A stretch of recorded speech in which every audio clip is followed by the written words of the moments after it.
Welcome to the Institute of All Intelligent Life. My name is Alan Kiesler, and we are continuing our class on extraterrestrial spirituality. Actually, we're getting towards the end of the class. This is the last 2 weeks.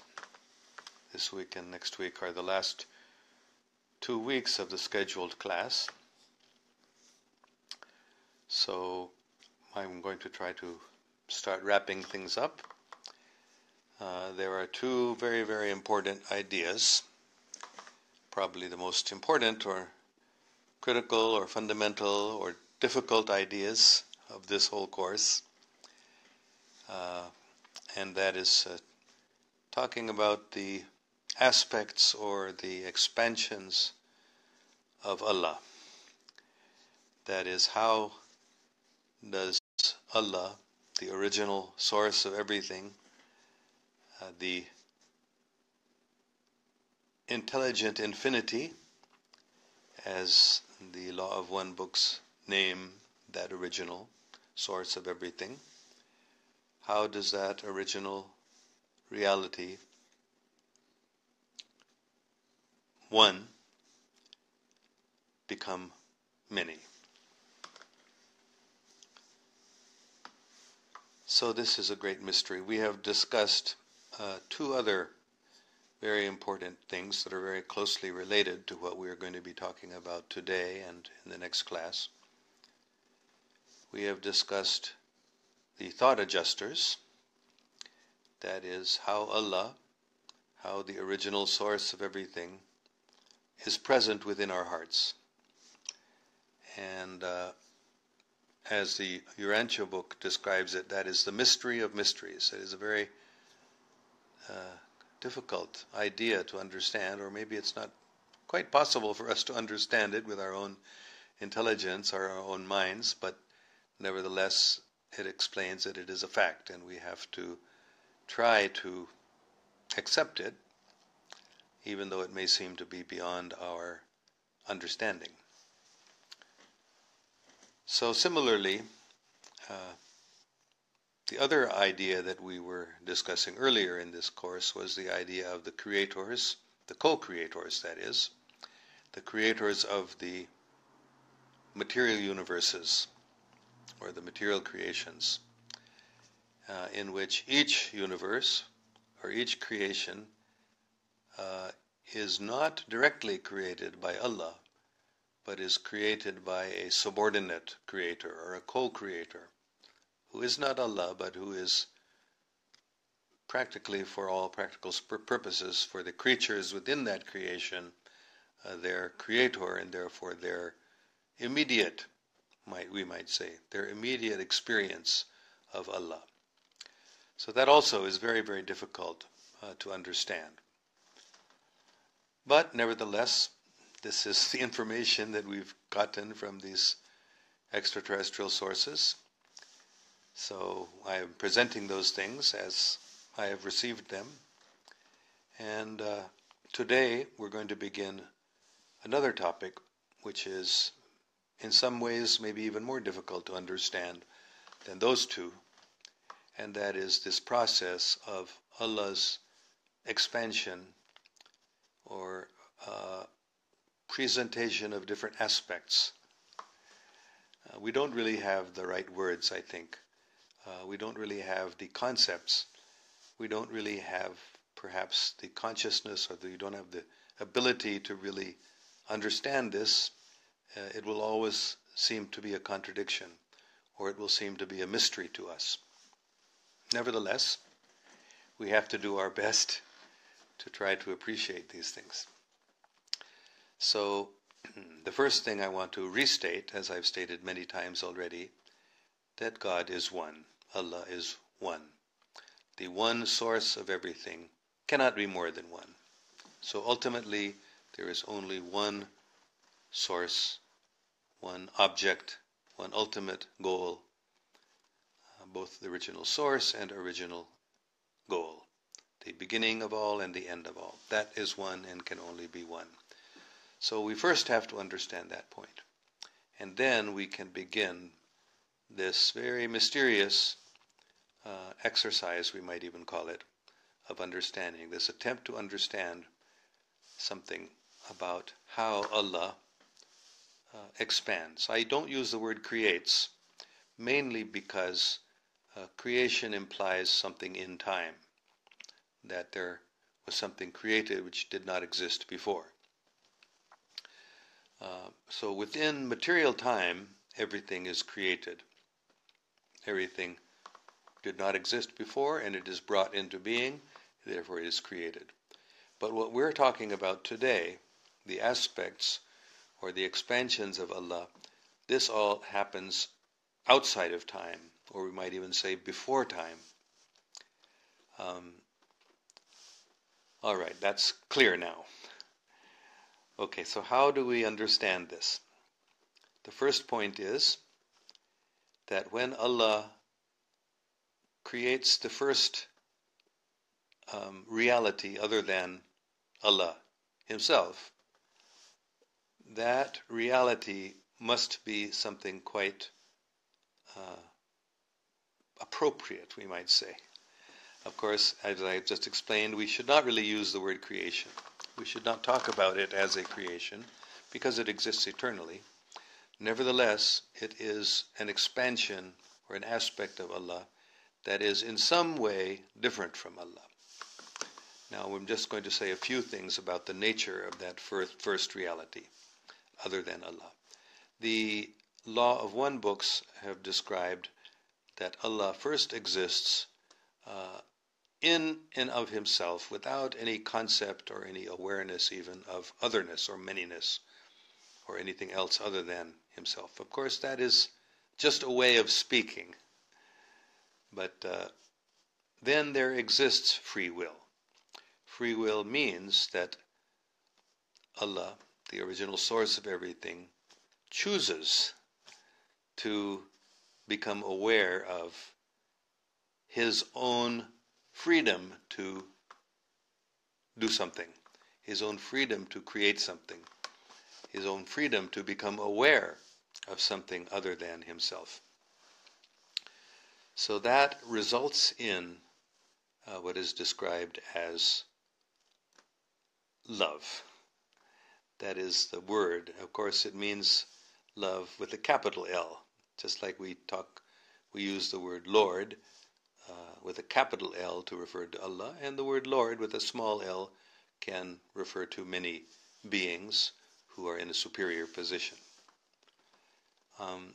So similarly, love can refer to many different things on different levels, but the one love with a capital L, refers to that first expansion of Allah. Now, how can we use the right words? That it is only appropriate, I guess we might say, that first expansion, love with a capital L, would be something infinite also. Now this is a little hard for us to grasp. How could there be more than one infinite? Well, why not? It seems perhaps a contradiction to our minds. How could there be more than one infinite? Of course, mathematically, we can talk about multiple infinities. But usually when we think in simple, common, everyday, common sense thinking, when we think that there's one infinite, we think there cannot be another infinite. But let's talk about this in a different way. Why should not the first creation, again, understanding that doesn't mean within time, the first reality other than Allah, why should that reality not also be infinite? Okay, I'm going to use a slightly different terminology now. Let us say that first creation of Allah would be a companion of Allah. Now that's a very controversial word. But what I mean is another being, the first being we can say that exists beside Allah, who is created by Allah to be the object of Allah's love, and who will also love Allah. So that being, Allah's first creation, or Allah's first expansion may be a better word, because both of them are eternal, should also be infinite. Because to be a perfect, complete companion, a perfect, complete lover or recipient of love, that being should also be as perfect and complete as imaginable. So therefore, that being should also be infinite. This is, again, a hard concept to grasp, but we are trying to understand this idea the best we can. So I'm sure there are going to be many imperfections in my manner of presentation, but I'm trying to suggest different ways of understanding this. What does it mean when the Law of One, for example, talks about love with a capital L as a different aspect of infinity? In other words, the first reality is described as intelligent infinity, and this reality is described as also infinite, also intelligent, of course, but not the original intelligent infinity, but a subordinate intelligence who's also infinite. All right, that's the first expansion, we might say, the first reality in addition to the one original source of everything. Then the third reality, which is described in the Law of One as light with a capital L. Again, that light doesn't mean the light that we experience, but it means the original energy. Because everything in our creation that we exist within is energy, so we can sort of appreciate that there must be an original energy. So that energy is called light with a capital L. So these are the three original infinite realities. All three of them are infinite. And they have a relationship which is really quite beyond our understanding. Nevertheless, this is how extraterrestrials explain to us, or try to explain to us, maybe, because they also admit that it's hard for them to find the words within our language, whether it's English or any other language, find the adequate words to talk about these concepts. Nevertheless, I'm trying to do the best I can from the information I've been able to gather to describe how these original realities, they're all eternal. It's not that Allah is existing by himself without anything else, ever. Allah always exists with others, with subordinate others who are also infinite. And when time comes into play, that is when things begin that didn't exist before. But before the existence of time, before time starts, we can say, things exist eternally. So their subordination is not in terms of creation within time, but subordination within a concept of philosophical dependence, we can say. That is, A exists alone, independent, B exists subordinate to A, dependent upon A, and C exists subordinate to A and B. But all three, A, B, and C, exist eternally. That's the fundamental point that I've made a number of times throughout this course when trying to describe creation or trying to describe the relationship and the existence of the original realities. So the Law of One really talks about these three, and it's after that that they begin describing a vast multiplicity of many beings. All right, so that's the first point, which I'm going to not go into the second point today. I'll do that in the next class. But this is really, I'm trying to think of other words that I've heard used to describe this. It is like Allah looking outward. The Law of One describes it as Allah looking with free will. That is his own freedom to choose to observe or become aware of otherness, multiplicity, because within Allah everything exists. There is nothing separate. Therefore, when Allah is within Himself only, He's not even aware of anything other than Himself, because everything that exists, that can exist, exists within Him. So, for Allah to become aware of otherness, there must be a looking outward, we can say. So that's basically what we're talking about today, is this process by which Allah looks outward. We might want to say, from our perspective within time, the process by which Allah creates. But I avoid using that word because this is not a creation. This exists eternally. It was not created. It exists always. But it exists in a relationship with Allah. Okay, now the only other point I'm going to stress today is, which I've hinted at before, I have talked about the multiple, millions, billions, I can't give a number to it, but a very, very vast number of spiritual universes that exist.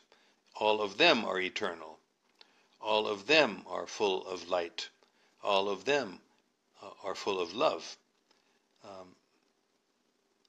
So the question arises, what is the nature of the rulers of those eternal spiritual universes? And this is the next major point I'm trying to make. Just as the original creation, the original aspect of Allah other than Allah Himself, within Himself, must be infinite in order to be an appropriate companion, is the word I'm using, because that's the reason why Allah creates, is to have other beings with whom He can exchange or reciprocate feelings of love and service, and He can receive service from somebody else. So that original servant of Allah must be infinite. So what I'm saying is, of course, this is a qualified type of infiniteness, you might say, but all of the rulers of those millions of spiritual universes also are infinite. So that's kind of a difficult concept, perhaps, for us to appreciate, but I'm trying to do something that is difficult, admittedly, but that's explain how we need to expand our minds a little bit beyond the way we may have thought in the past. How can there be more than one infinite? And then why should not there be an infinite number of infinites, we might say, but certainly a vast number, much more than we can comprehend. And the ruler, or again, that word is hard to find what that means, because it's not really the creator, because all those infinite spiritual universes are also existing eternally, so they were not really created either. But the being that is responsible for them, we might say, also must be an infinite being. So all of those infinite spiritual universes have an infinite being who is their ruler or controller. They are not Allah. They are not the original source of everything. They're always dependent upon Allah. Nevertheless, they are also all infinite. Okay, that's what I was trying to get across today. I've done the best I can. Now I'm going to see what sorts of questions or comments or reactions we may have gotten from this. All right, so I'm just seeing. David Wagner, you are the only person I know who claims communication with extraterrestrial entities. Otherwise, I'd never imagine somebody could take it seriously. And I knew you as a child, and I know you are really embedded in this alternate reality. Well, David, thank you for your comment. There are thousands, probably millions, but certainly many thousands of people. I'm surprised that you haven't heard of them at least, because they're easily available. If you do a little research, you can find there are many thousands of people who claim communication with extraterrestrial entities. If you read the Bible or any scripture, you hear about angels who are extraterrestrial entities, and many people claim communication with angels. So I'm surprised that you say you haven't, perhaps you don't know anybody personally. But I assure you, I have met myself many people who have communicated with extraterrestrials just as I have. All right, Rafi Latif. Love is an attribute of Allah, so love of Allah is also infinite. Oh, that's a very nice way to put it, yes. This is very, very true. I like that statement. Love is an attribute of Allah, so that love, that reality, love with a capital L, also is definitely infinite. Now, what may be a little difficult to understand is that love with a capital L, infinite love, is also an individual, is also a being, is also a conscious entity, an infinite conscious entity. All right, let's see. So Rafia Latif is asking, Sir, what happens to the soul or ruh, a fragment of Allah, of a person whose destiny is hell? This is a very, very good question. It's not what we're talking about today, but it is what we talked about in the last class. In the last class, the whole topic of the class was the soul and the mind and Allah, or Allah within our heart, God within our heart. That is what we have been calling the thought adjuster. So in the last class, we discussed the relationship between the mind, that is our own thinking, and the spirit, that is the thought adjuster, that is God within our heart, and the soul. And this is maybe difficult, maybe different than what you have heard before, but this is the way it's described in the Rancho book. That is where I got this information from that we discussed in the last class, that the soul, this reality, was not eternal in the past. The spirit is eternal in the past. And the mind, in one sense, is eternal. But in any case, there comes a point when we, as an individual, who exists as a combination, that is, there's the body, which is the foundation, you might say. There's the mind, which is the thinking, not the brain acting, but it's the thinking which is superior to the brain. And there is the relationship of that with the eternal spirit, the foundation of everything, Allah, or Allah within our heart.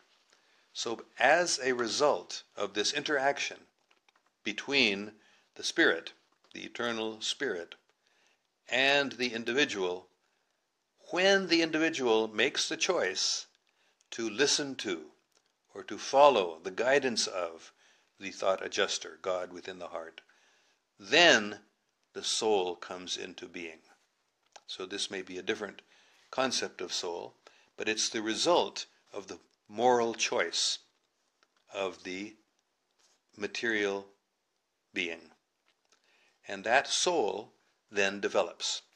As we make good choices, that is, as we make choices that are in correspondence with the guidance of the thought adjuster, with the guidance of God within our heart, that soul develops and goes on evolving over a long, long period of time, through many, many levels of existence, until finally, when that soul becomes totally one with the guidance of God, then a new creation comes into existence. That is a combination of the thought adjuster and the individual soul. That's a new type of reality. And once that happens, that is when we become fully surrendered, we might say, when we become a full Muslim, because Muslim means one who is surrendered and who has become peaceful by that surrender. When that surrender becomes complete, then no longer will we be subject to making a wrong decision. We will be totally one with God, one with the will of God. Our will no longer have any separateness from the will of God. So once that happens, then the guarantee is there of the eternality of the soul. But until then, I'm getting back to the question that Rafia Latif asked, what about the person whose destiny is hell? So what that means is, what does it mean, the destiny of hell? What is the destiny of hell? It means when we, hopefully it will be none of us right now, but if we refuse to follow the guidance of God within our heart, if we actually make a choice, a conscious choice to turn away from and to turn against God, then the soul actually becomes, what's the right word? It diminishes. It becomes weakened. Its existence becomes less. And ultimately, if that individual becomes determined, for whatever reason, makes the choice, I'm not going to surrender to God. I'm not going to accept the guidance of God, even though God is my best friend in my heart, is my real eternal beloved. Still rejecting that love, rejecting that help, rejecting that guidance for whatever reason, ultimately then that soul goes into non-existence, and that's hell. When one, actually hell may be the stage before that final annihilation of the soul, when one is, it's horrible to think about it, one is in total anxiety, one is angry. I've witnessed that, actually. It's a horrible condition to be in. And finally, when one totally turns against the light, against love, against God, then one goes to hell. We can say one actually goes into non-existence. So that's the sad destiny of the soul or ruh, who makes that choice, because we have freedom. We always have freedom. Of course, once we become fully surrendered, then not that we lose the freedom, but we will no longer have the possibility of making that choice to turn away from Allah, because we have become one with the fragment of Allah within us, the thought adjuster within us, the infinite fragment within us. Because we're also a fragment, the soul, the ruh. We are a fragment of Allah also, but we're a tiny fragment. And the thought adjuster, or God within our heart, is the infinite fragment of Allah within our heart. So when we finally, it's very, very sad, and everything is done to try and prevent that, but when an individual insists and makes that determination to turn away from God, to reject the light, to not love, then ultimately that is hell, the total annihilation ultimately. All right, a very good question, and I hope the answer is satisfactory. All right, so I'm trying to see the next question. Faizan Khan, dear sir, Pakistani nation show their vote for last messenger and victory against Qadiani. Say something about this. I see whole Pakistan came out with name of Muhammad sallallahu alaihi wasallam. Labbaik ya Rasulullah. I can say something about Qadianism because I have studied it to some extent, sufficiently to know that definitely it is a concoction. It's not a divine truth, and it was actually the British in India, when they were the rulers of India, they realized that they're not going to be able to succeed in conquering the nation fully the way things were, because people had their own religious beliefs, which were very strong. So they made a decision, very, very intelligent. I've said many times the British were extremely clever, cunning, because they really had no morals, but they were able to do anything in order to accomplish their purposes. And their purpose was to try to gain total control over India. And they realized that the way to do this, the only way they could succeed, is if they could undermine religion.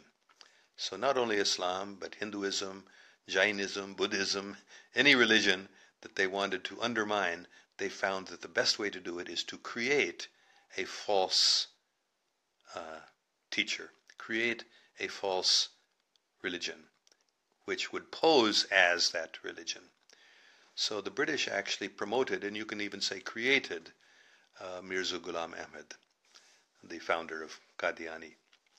So the purpose of that very, very clever attempt was really to undermine Islam. So there are Pakistani Muslims who are aware of this, and they are rejecting Qadianism just for that reason, that they realize that this is not Islam. It's not. It is actually an intentional manipulation of Islam, a creation of something un-Islamic and anti-Islamic, which poses as Islam. So I hope if there are any Qadianis listening, you won't be offended, because we don't have anything against Qadianis, individuals. We don't have anything against any person, but we do feel obliged to point this out because it's the truth. I've studied it, and I'm convinced that yes, this is actually. So, but let me say one more thing. Just because somebody may be within that religious movement, doesn't mean they're a bad person. They may be a good person who has been misled or misguided, or who has somehow inherited from their parents maybe, or somehow a false understanding, and they've become very attached to that. So we shouldn't condemn that person. And certainly the idea that one should attack Qadianis, kill them, burn their businesses, that is not what any good person would do, what to speak of a good follower of the Holy Prophet, peace be upon him. We must tell the truth, but we must also be kind and loving to everyone, even somebody who is so misled as to be the follower of a movement that was intentionally created to destroy Islam. All right, so Farah Malek, do you think that intuition is actually the thought adjuster trying to guide or nudge us on the right path? Yes, exactly. That is what intuition is. The real intuition is exactly God within our heart guiding us, giving us a nudge, as you say, or giving us a hint, or as we become more purified, as we become more in tune with the will of God, that is, as we become more submitted to the will of God, as we become real Muslims, you could say, what happens? That guidance is no longer just a nudge, it's actual words. We will actually hear the thought adjuster speaking to us. So yes, you are completely right. Intuition is the beginning of our hearing the guidance of the thought adjuster. All right. Irbaz Mahmood Chowdhury. Alan, it's me from Seattle. Where are you from U.S.? I'm not going to talk about these other issues. We're talking about the topic of the class, but I am in California. Sohail Faruqi. Salam, sir. I have a question that I am in a confusion about. You said that to improve densities we need many thousands years. So how we'll get this age? And is Hindu concept of 7 Janams lives is correct in this sense? Not only Hindu concept. Every religion that I know of talks about an afterlife. That is, when we die, when we leave this body, we don't stop existing. We go on to another life. That may be a heaven. If we've lived well, then we go to a higher level. And if we've lived badly, then it can be a lower level, a hellish level. But I don't know this about 7 janams or 7 births, but there can be thousands. It can take a long, long time. There are 7 heavens, yes, that is throughout religious traditions that I've studied, this idea of 7 heavens and 7 hells is very widespread. So I think it's correct that there are many levels, and we go from level to level to level to level, And when we get to the highest heaven, then is when we come to that stage. Generally, when it's more likely at least, we'll come to that stage we've described where the thought adjuster, the supersoul, and the individual soul become fused, become merged, and there's no longer any separate will on the part of the individual soul. So yes, it takes many thousands of years, even millions of years. It can take a long, long time as we progress through these different levels of consciousness, these different heavens, you can say. And we may remain in each heavenly level for a long time or a short time. It can happen very quickly. It doesn't have to take thousands of years. It can happen very quickly also, but that's unusual. All right, Irbaz Mahmood Chowdhury, seems you know a lot about subcontinent history. Well, I taught history of Pakistan studies at Foreman College in Lahore. I was a professor there up until about 10 years ago. So I have studied, yes. In fact, my PhD was in South Asian studies, so I did study the history of the subcontinent also. All right, well, thank you all very, very much for attending this class. I'm happy I was able to give it. I actually was thinking very seriously this evening before that maybe I won't give the class because my health is not very good, but I'm happy that I was able to give the class, but I won't go on any longer now because it is taking a little toll on me to speak. But thank you all very, very much. And this was a very, very deep and difficult concept that I discussed today. So we didn't have too many specific questions on the topic that we were discussing, but that's okay. I do suggest, if you have questions, that you can bring them up in the next class, because the next class is going to be an even more difficult topic, which I myself am struggling to understand, frankly. This topic I've somewhat understood, I think, but the next topic is one that I'm really struggling to understand, and that is Allah internally. We have been talking about Allah looking externally, so next class we're going to be talking about Allah looking internally, which is, I've actually really tried to understand this, and I'll try to explain to you next class. I see we just had one more question from Tahira Sara. Sara, sir, you mean we will have another life after this life on any other planet for another test, and we will forget about this life before going in Jannat? The next life may be Jannat, and it may be that we remember this life, not necessarily that we forget this life. Okay. Well, one more good question from Rafia Latif. I see we're getting a lot of very good questions from her. Thank you, sir. Are the spiritual universes you talked about located in Jannah? In one sense, we can use the word Jannat for the spiritual universes, or we can refer to Jannat as the heavens within this universe, and the word Jannat would then not be used for the spiritual universes. So it all depends on your terminology, what word you use. But there are heavens within this universe, 7 heavens, and there are heavens beyond this universe which are spiritual and eternal. The heavens within this universe are not eternal. They were created. The heavens in the spiritual universes are all eternal. So we can use the word Jannat or heaven for either one. But we should be clear on the distinction between those two, as I just explained. Okay, thank you all very, very much. Peace be with you.